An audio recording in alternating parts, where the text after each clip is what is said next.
How did you realize the neighborhood hero was actually a fraud? When I moved into the quiet suburban cul-de-sac, Mark was the first person I met. He was mowing his lawn and came right over to introduce himself.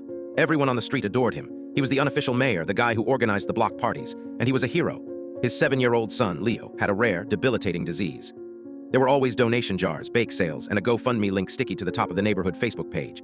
Every little bit helps with the medical bills, Mark would say with a brave, tired smile. I donated, of course. Who wouldn't? It felt like the right thing to do. The first crack in the facade was small. It was a Tuesday, and a delivery truck from a high-end electronics store pulled up to Mark's house. They wheeled out a massive, wall-sized television. I thought it was odd, but figured maybe it was a gift, a donation from a company. But then it kept happening. A new luxury SUV in the driveway, his wife wearing a new designer handbag in every photo she posted. I work in forensic accounting. My brain is trained to see patterns in numbers. I started a private spreadsheet.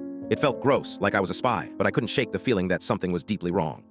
I'd see a new post on the GoFundMe about needing money for a critical new treatment, and a week later, they'd have a brand new patio set and fire pit. I saw Leo playing in his yard one afternoon. He was running, jumping on a trampoline, and screaming with laughter. For a child with a supposedly severe neuromuscular disorder, he looked incredibly healthy. That night, I dug deeper. I researched the specific disease Mark always named.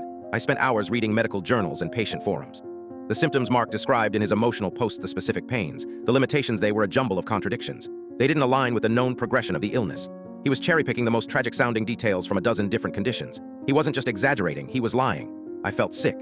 This man had taken thousands of dollars from good people, from elderly neighbors on fixed incomes, from young families struggling themselves.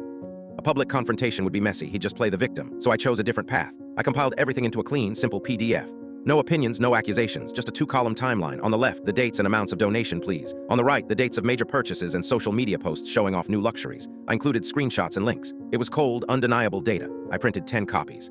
Late one night, I walked the quiet street and slipped one into the mailboxes of the key neighborhood figures. The head of the homeowners association, the nosy lady at the end of the cul-de-sac, the retired cop across the street.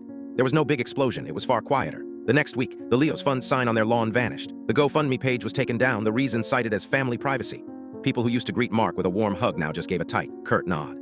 The invitations to barbecues stopped. The shunning was silent, total, and brutal. 2 months later, a moving truck showed up in the middle of the night and they were gone.